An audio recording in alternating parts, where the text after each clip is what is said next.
এক কবি বলতেছেন, কিছু কিছু কথা আছে বলা যায় না, কিছু কিছু ব্যথা আছে সহা যায় না, কিছু কিছু কথা আছে বলা যায় না, কিছু কিছু ব্যথা আছে সহা যায় না। কলবের মাঝে যার কালসার মারা, কে বাঁচাবে তাকে বলো তুমি প্রভু ছাড়া, ঠিক কিনা? কলবের মাঝে যার কালসার মারা, কে বাঁচাবে তাকে বলো তুমি প্রভু ছাড়া, কখনো সে ভাবে না এ পথ যাবে না, কখনো সে ভাবে না এ পথ যাবে না, যে পথে তোমার খুশি পাওয়া যায় না, কিছু কিছু কথা আছে বলা যায় না, কিছু কিছু ব্যথা আছে সহা যায় না, কিছু কিছু পথিকের পথ বলে দাও, কিছু কিছু পথিকের সাহস যোগাও, কিছু কিছু পথিকের পথ বলে দাও, কিছু কিছু পথিকের সাহস যোগাও। কোন তলোয়ার ছিল ওমরের হাতে, দুশমনি ছিল তার রাসূলের সাথে, কোন তলোয়ার ছিল ওমরের হাতে, দুশমনি ছিল তার রাসূলের সাথে, তুমি দিলে তার মনে কি যে ভালোবাসা এনে, তুমি দিলে তার মনে কি যে ভালোবাসা এনে, এমন নজির আর পাওয়া যায় না, কিছু কিছু কথা আছে বলা যায় না, কিছু কিছু ব্যথা আছে সহা যায় না, ঠিক কিনা? এমন কিছু কথা আছে বলা যায় না, বললে দূরে সরে যায়, কিছু ব্যথা আছে প্রকাশও করা যায় না, যদি প্রকাশ করেন মামলা খেতে হয়, ঠিক কিনা? আর আওয়াজ দেয় কণ্ঠগুলো চেপে ধরেছে, কণ্ঠগুলো চেপে ধরেছিল। আল্লাহ পাক আমাদেরকে নাজাত দিয়ে সকল বলে আলহামদুলিল্লাহ। মুসলমান ভাইরা আমার, জান্নাতের আলোচনা করতেছিলাম। জান্নাতের মধ্যে আল্লাহ সুবহানাহু ওয়া তাআলা আমাদের জন্য এত নাজ নেয়ামতের ব্যবস্থা করেছেন, ওই জান্নাতের সমস্ত নাজ নেয়ামত আমরা ভোগ করতে পারবো যদি দুনিয়ার হারাম কাজ আমরা না করি। আল্লাহ সুবহানাহু ওয়া তাআলা কোরআনের মধ্যে জান্নাতের বর্ণনা করেছেন, আল্লাহ পয়গম্বর হাদিসের মধ্যে জান্নাতের আলোচনা করেছেন। আল্লাহ সুবহানাহু ওয়া তাআলা জান্নাতের নিয়ামতের কথা আলোচনা করতে গিয়ে সুবহানাহু ওয়া তাআলা সূরা আর-রহমানের ভিতরে বলেন, সূরা আর-রহমানের মধ্যে আল্লাহ তাআলা বলেন, ওয়া জানাল জান্নাতাইনি জান্নাতান ওয়া জানাল জান্নাতাইনি দান। আল্লাহ সুবহানাহু ওয়া তাআলা জান্নাতের মধ্যে আমাদের জন্য কত নিয়ামতের কথা রেখেছেন, কত নিয়ামত রেখেছেন, সেই কথা আল্লাহ তাআলা সূরা আর-রহমানের এই আয়াতের ভিতরে বলেন। যখন জান্নাতের মধ্যে আমরা যাইব, জান্নাতের মধ্যে আল্লাহ তাআলা আমাদের জন্য এমন ফলের ব্যবস্থা করেছেন রে। তাফসীরের মধ্যে দেখলাম যে জান্নাতবাসী যখন গাছের দিকে তাকাইবে দেখবে তাদের দিকে জান্নাতের ফলগুলো চলে আসি। জানাল জান্নাত পাইবে বা জান্নাতের ফলগুলো শুনতেছে, শুধু মনে চেয়েছে খাইতে, খালি খাইতেই থাকবে। দুনিয়ায় খাবার খাইলে তো টয়লেটের ব্যবস্থা করা লাগে, খাওয়ার আগে ঘর যাওয়ার আগে ওটার ব্যবস্থা করা লাগে। কৌজুর সব কিছু পরে আগে কিসের ব্যবস্থা? ওয়াশরুমের ব্যবস্থা। কিন্তু জান্নাতের মধ্যে এত খাইবে, কোন টয়লেট পড়ায় পুষানো নাই, শুধু খাইবে আর খাইবে। খাইতে খাইতে যখন পেট ভরে যাবে, হাদিসের মধ্যে আসছে শুধু একটা ঢেকুর মারবে। খাইতে খাইতে আমাদের ঢেকুর আসে না, একটা ঢেকুর মারবে, এক ঢেকুরে সব শেষ। সুবহানাল্লাহ বলেন। আল্লাহ সুবহানাহু ওয়া তাআলা কি নিয়ামত দেন দেখেন। দুনিয়ার ফল খাওয়ার জন্য পাগল, যদি ভালো কাজ করতে পারি, দুনিয়ার ফল যদি না খাই, যদিও না খাই, ভালো কাজ করার কারণে শুধু কবরে চলে গেছে, জান্নাতি ফল খাওয়াবেন কে? আল্লাহ। বলেন না কে? আল্লাহ। অনেক গরিব দুঃখী আছে, ভাত খাইতে পারে না, কিন্তু আল্লাহ তাআলা বলেন একটু ধৈর্য ধরো, একটু সৎ পথে চলো, এমন গোশের ব্যবস্থা আমি করেছি, দুনিয়ার কোন গোশের ব্যবস্থা নাই, জান্নাতের পশুর দ্বারা জান্নাতের পাখির গোশের ব্যবস্থা করেছে। আল্লাহ বলেন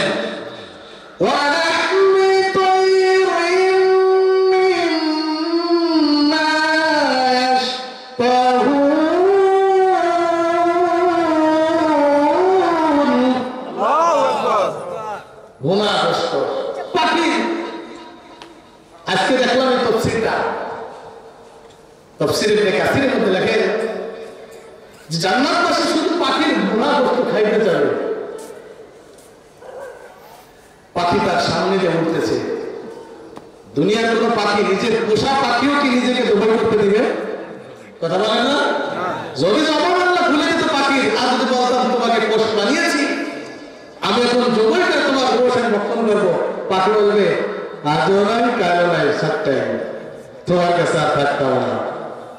কিন্তু আল্লাহ বলে জান্নাতে শুধু গোশ খাওয়ার ইচ্ছা করেছে, জান্নাতের পাখিগুলো তার চতুর্পাশ দিয়ে ঘুরতে থাকবে। প্রথম একটা পাখি এসে বলবে ইয়া আব্দুল্লাহ কুল্লি, আমাকে খাও। তো প্রথম পাখিটা বলবে আমাকে খাও, তা উনি তো শুধু মন থেকে বলবে আমাকে খাইতে চাই, অটোমেটিকলি গুনাহ হয়ে তার সামনে চলে আসবে। তো প্রথম পাখিটা দেখে আরো পাখি যাকে দেখে বলবে তোমার খাওয়া লাগবে না, আল্লাহ বান্দা আপনি আমাকে খান। পাখিদের মধ্যে গন্ডগোল লেগে যাবে, কে কার আগে জান্নাতবাসীকে আমার গুণ দ্বারা খাওয়াইতে পারে। কেমন নিয়ামত আল্লাহ দিবেন।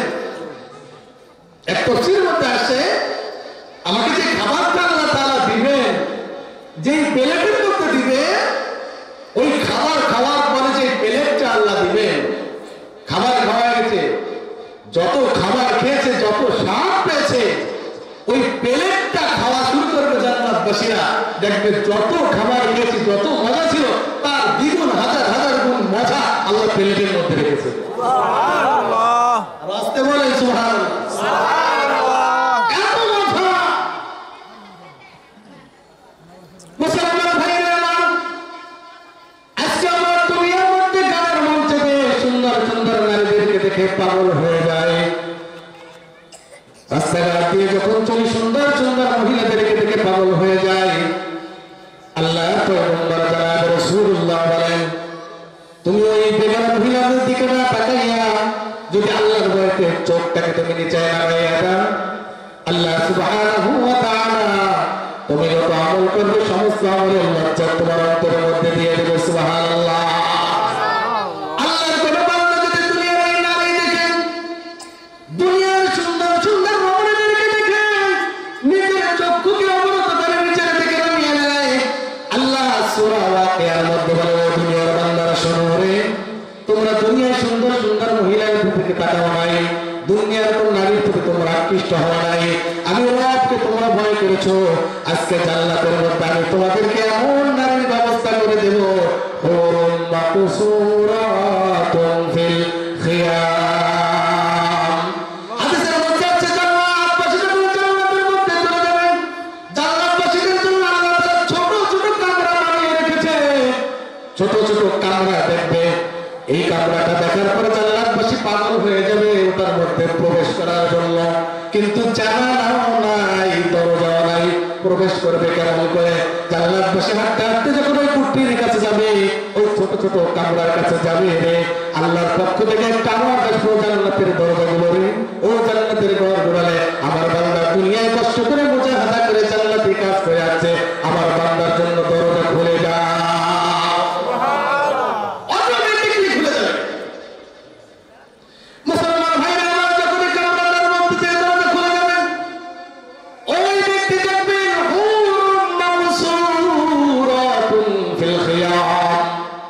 ওই জান্নাতের কুঠির মধ্যে যখন দরজাটা খুলে যাবে, লক্ষ্য করার সাথে সাথে দেখবেন জান্নাতের মধ্যে আল্লাহ তাআলা এত সুন্দর একটা রমণী রেখে দিয়েছে এই ঘরের মধ্যে। দুনিয়ার সমস্ত সৌন্দর্যকে যদি এক পালায় করা হয়, এক পালায় রাখা হয়, আর এই সুন্দর রমণীকে জান্নাতের হুরকে যদি এক পালায় রাখা হয়, তাদের থেকে হাজার হাজার গুণ বেশি ভারী হয়ে যাবে। কেমন কেমন হুর রাখছে, গান শুনতে যায়, মাশাআল্লাহ, গান যেমন গাতার লাগা, ফিগারটা খুব সুন্দর। কি বলে 80 বছর বয়স, ফিগার দেখে হয়ে যায় তাদের 15 বছরের যুবক হয়ে যায়। ওই গান যেমন গাতার লাগা, ফিগারটা ভালো লাগছে, টাকা উসুল হয়েছে। টাকা কি হয়েছে? উসুল হয়েছে। 500 টাকা দিয়েছিলাম চাঁদা, 500 উসুল হয়ে গেছে। নাউজুবিল্লাহ বলেন। মহিলাকে দেখা যায় গেছে কথা বলে, যারা গান দিয়ে রূহ তাজা করতেছে, ভালো করে শুনে রেখেন, গান দিয়ে রূহ তাজা করতে যান, শত শত মহিলাদেরকে দেখতেছেন প্যান্ডেলে মহিলারা গান করতেছে, প্রত্যেকটা নজরে একটা কবিরা গোনা হচ্ছে। নাউজুবিল্লাহ। গানের মাধ্যমে ব্যবসা তাজা হয় না, গানের মাধ্যমে নিজের ব্যবসা আরো মারা যায়। এই কুফরির মধ্যে, কামরার মধ্যে যখন জান্নাতবাসী ঢুকবে, ঢোকার পরে দেখবেন যে এত সুন্দর মহিলা বসা আছে, হুর বসা আছে, দেখে পাগল হয়ে যাবে। কেমন মহিলা? ইনটেক। বলেন কি ইনটেক? বুঝেন? এখনো পর্যন্ত কেউ স্পর্শ করে নাই, আমি পাই, আল্লাহ করে।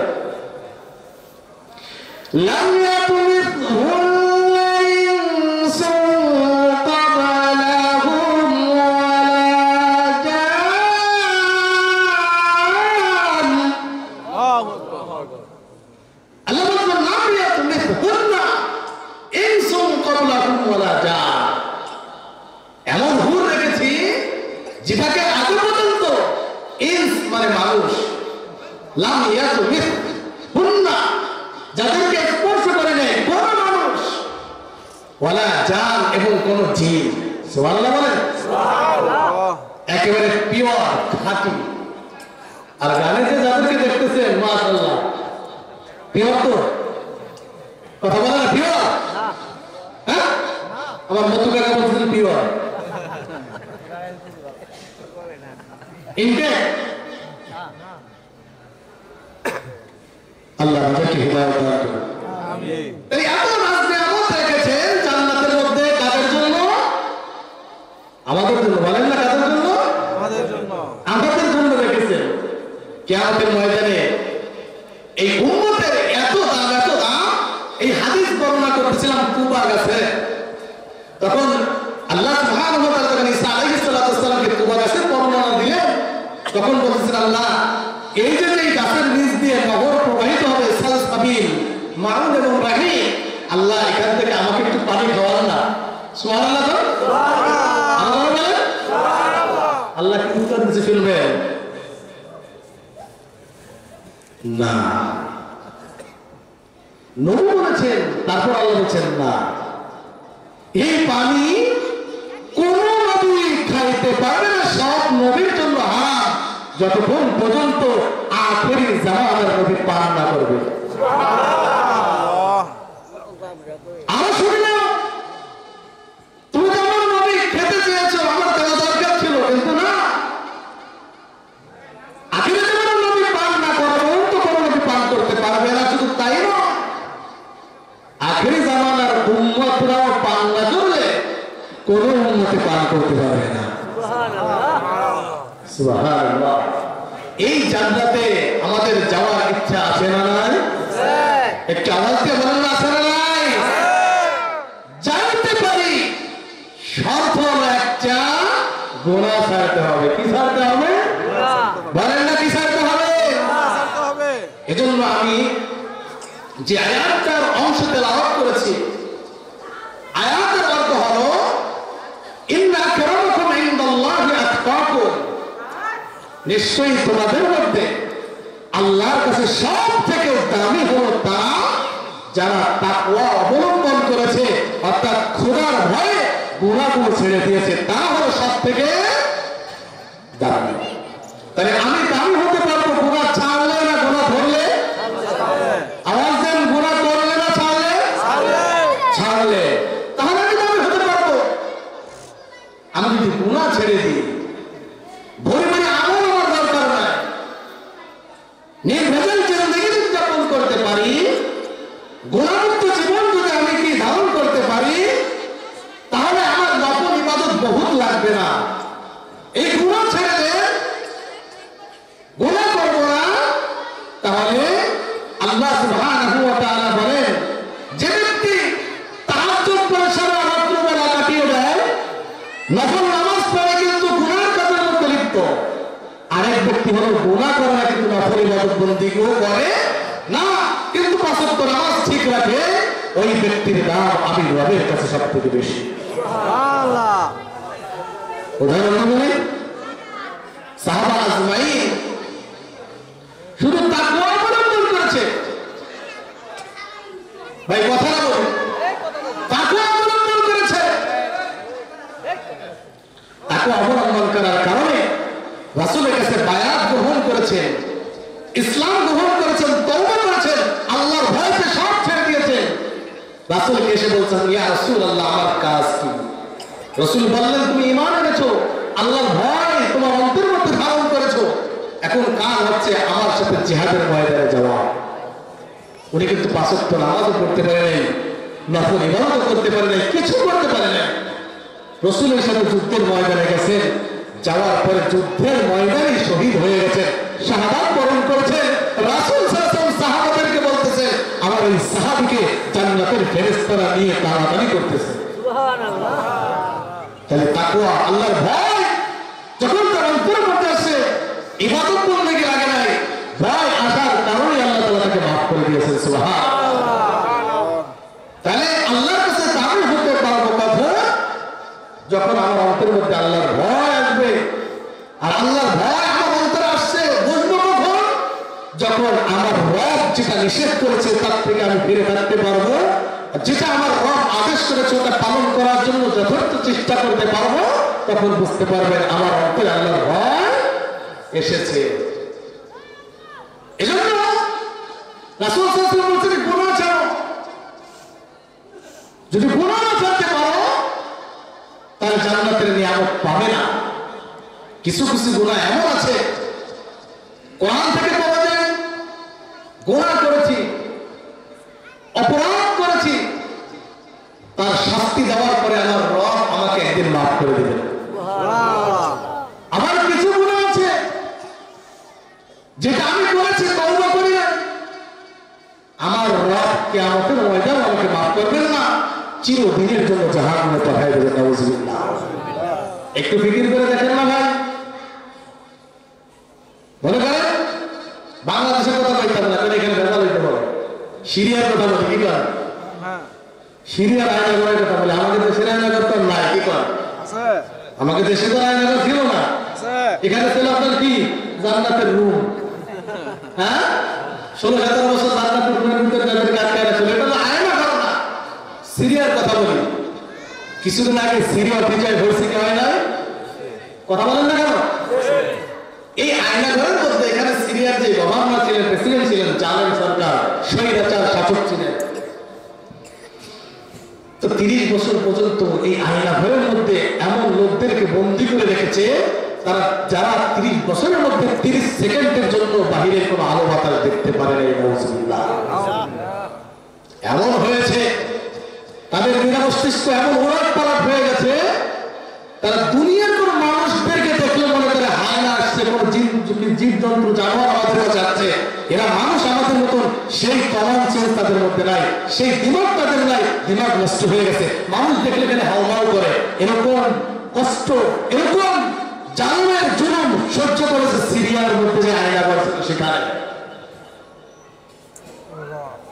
আমাদের বাংলাদেশের কথা বলতাম না, বারবার পেলাম ওলামায়ে কেরামদেরকে ধরে রোজে আটকায় দিয়েছিলেন, ওলামায়ে কেরামদেরকে ধরে রোজে আটকায় দিয়েছিলেন, হাত থেকে আমার নামে মামলা হতে গেছিল। মসজিদে একটু বয়ান টয়ান করি,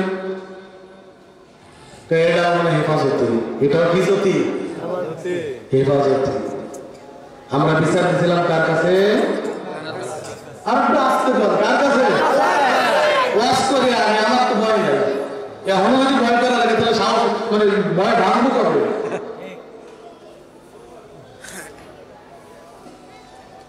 আমি যেটা বুঝাইতে চাচ্ছি, 30 বছর পরে যখন সিরিয়ার আয়নাঘর থেকে তাদেরকে বাহির করা হলো, আপনি একটু বলেন তো তারা কি খুশি অল্প হয়েছে না বেশি হয়েছে? কেমন খুশি হয়েছে? অনেক বেশি। একজনের মুখ থেকে তার জবানবন্দি নেওয়া হয়েছে। তিনি বলতেছেন, আমরা যে এখান থেকে বাহির হব, সিরিয়ার জালেমের আয়নাঘর থেকে যে আমরা বাহির হব, এই ধ্যান ধারণা আমাদের মেমোরির মধ্যে ছিল না। একমাত্র বাহির করেছেন কে? আল্লাহ। আরেকজনকে প্রশ্ন করা হলো,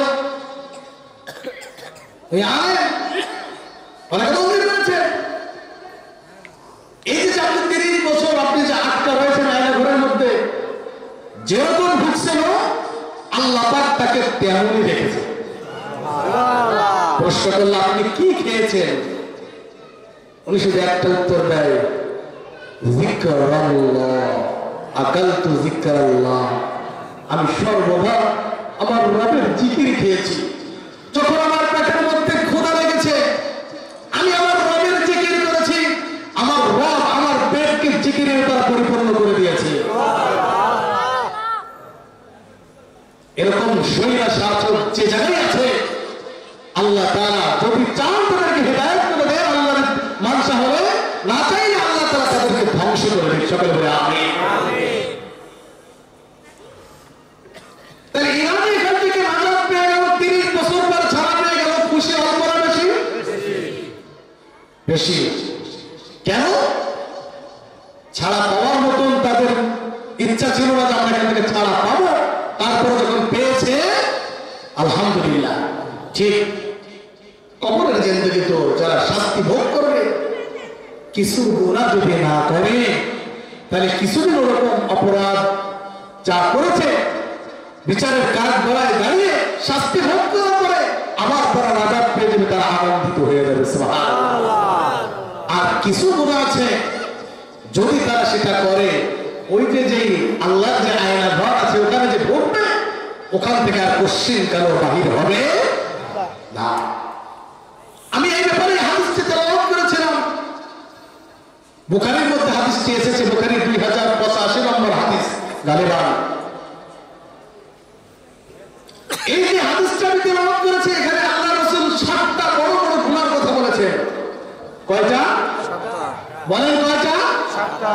এই 7টা গুনাহ যদি আমি ছাড়তে পারি, এই 7টা গুনার মধ্যে একটা গুনাহ এমন আছে, যদি আমি সেই গুনাহটা ছেড়ে দিই, তাহলে এই গুনাহ ছেড়ে দেওয়ার কারণে আল্লাহ তাআলা বাকি গুনাহগুলো যদিও হয়, আল্লাহ মাফ করে আমাদেরকে জান্নাত দিয়ে দেবেন। মুসলমান ভাইরা আমার, আল্লাহর পয়গম্বর যে হাদিসটি সাহাবাদেরকে বর্ণনা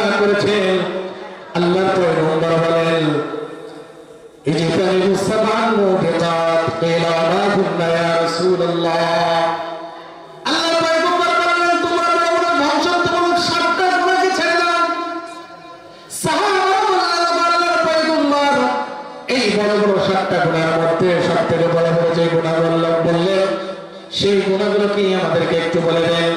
আল্লাহর পয়গম্বর বললেন আল ইশরাকু বিল্লাহ, তোমরা আল্লাহর সাথে কাউকে শরীক করবে না। আল্লাহর সাথে কাউকে শরীক, যদি তোমরা আল্লাহর সাথে কাউকে শরীক করো, ওয়া মান ইউশরিক বিল্লাহি ফাকাদ হারামাল্লাহু আলাইহিল জান্নাহ, আল্লাহ বলেন যারা আল্লাহর সাথে কাউকে তোমরা শরীক করবে, যত বড় ইবাদত বندگی করো না কেন রে, তোমাদের জন্য আমি রবের জান্নাত হারাম হয়ে যাবে, জাহান্নাম তোমাদের জন্য ওয়াজিব হয়ে যাবে। নাউযুবিল্লাহ। তাহলে শিরক করা যাবে না কি করা যাবে না?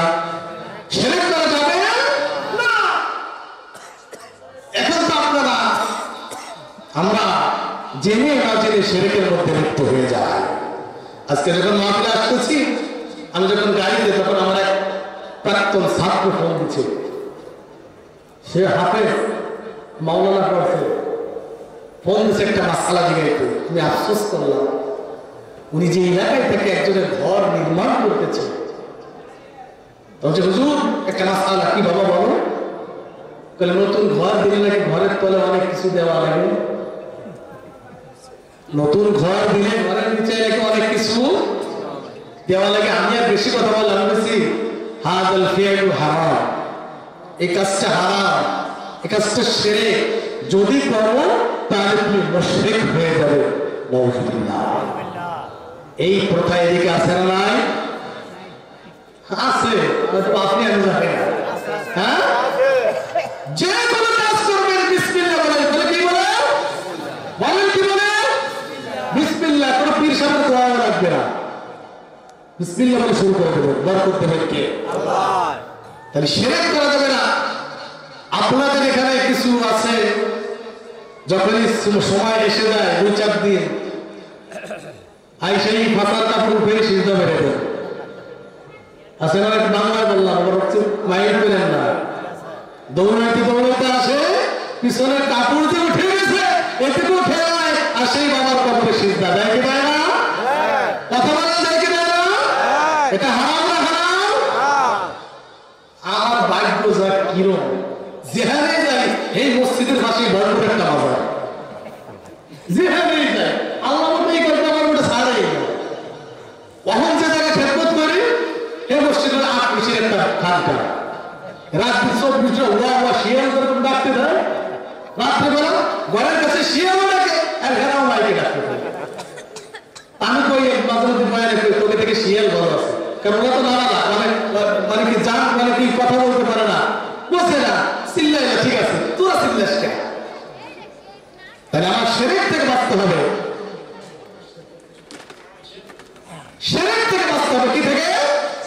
যদি শিরক থেকে না বাঁচি, ভাই পৃথিবীর মধ্যে যদি পৃথিবীর মধ্যে সব থেকে সম্মানিত ব্যক্তি হলো আল্লাহ রাসূলকে, আল্লাহ রাসূলের কবরে যেও যদি কেউ সিজদা করে, এটা হালাল না হারাম? কথা বলেন, হালাল না হারাম? তাহলে আপনার আশেপাশে যে সমস্ত কবর আছে, বছরে 2 বার উরুস দিয়ে এখানে তো আপনি সিজদা করেন, এটা হালাল না হারাম?